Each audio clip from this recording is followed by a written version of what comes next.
Hey YouTubers, Grimmy here, and this is the video review for the Transformers Generations Legends class, Megatron, and Chopshop. Took me a while, but I'm finally getting around to reviewing this small version of Megatron and his Insecticon partner, which is a decent version of Megatron as a tank. Definitely looks like a form that Megatron would take, which is pretty cool. And then you got Chopshop, which is a very tiny recreation of an Insecticon from the G1 days. It's pretty nice. I do appreciate having a G1 Chopshop. But why don't we take a closer look at these two? And as I said, Megatron is a tank, which is a pretty nice tank. Look like he's got a good look to him. As you can see, he does have that nice rotating turret, which is very handy. And he rolls fairly nicely. Most of the paint actually went into the turret because most of it is actually painted. Looks like these parts were molded in a darker plastic and were painted to match up better, so it didn't look like a colored mess. Well, yeah, he's done in a beige plastic and a darker gray plastic, with hints of brownish gray. And he's got some yellow paint apps,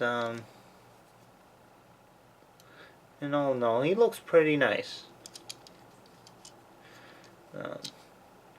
The bottom can pretty much tell you that there's a robot in here. You can see the thighs, back of the head, and the back. But other than that, yeah, it's pretty well hidden that he's a robot. I mean, okay, yeah, you can see the hands. You can see where the arms are going to be. But yeah, he does look good. And you gotta remember, this is a Legends class figure. And we'll get to Chopshop here. A very simple transformer. All you do is lift them up and he's done. You can spread the legs out a little bit if you'd like.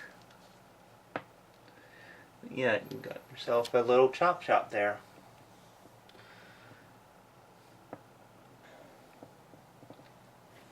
All in all, this 2-pack is actually pretty good.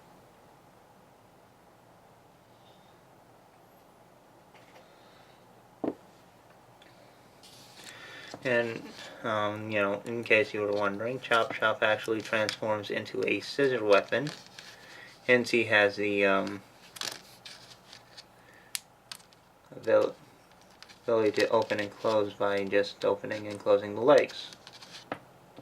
And he can just peg right into Megatron like so. And look pretty weird doing so. But anyway, why don't we get Megatron into robot mode and see how he looks there. And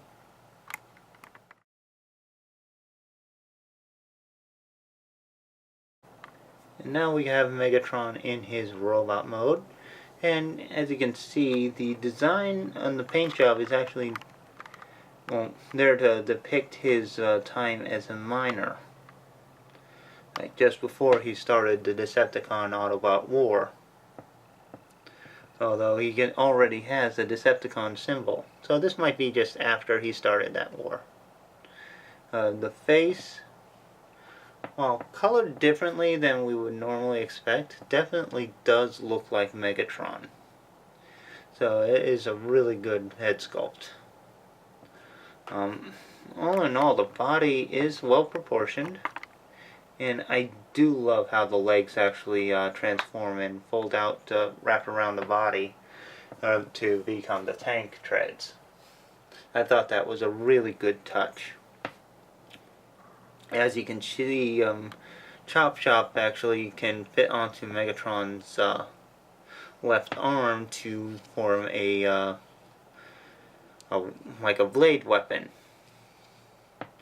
which is nice, but Megatron really doesn't need it since he has the fusion cannon on his right arm, made of the tank turret. But anyway, let's get to articulation. He has some left and right movement at the head, although the joint is very tight and it can only go so far before being stopped by parts of the head and the shoulders. You got ball jointed shoulders, ball jointed elbows. The fusion cannon's actually on a ball joint, so you can pose it around as you wish. No waist, but you got ball jointed hips and hinged knees. So yeah, he's a fairly mobile version of Megatron, and I do like it.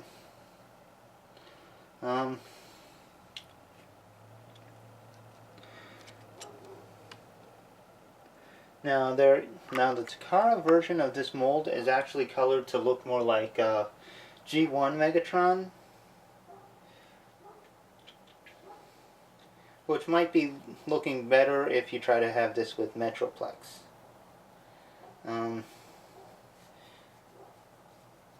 And would pretty much go well with Optimus Prime, having him fight to the death. Speaking of, let's bring in Optimus and see how these two stack up together. Because you gotta have the eternal rivals in the same line. As you can see, they are about the same size. I think Optimus might be like a bit taller, but Megatron definitely has that more bulky frame to him, especially in the legs. And for another comparison, let's bring in his scheming second-in-command, Starscream. And again, they go together so well.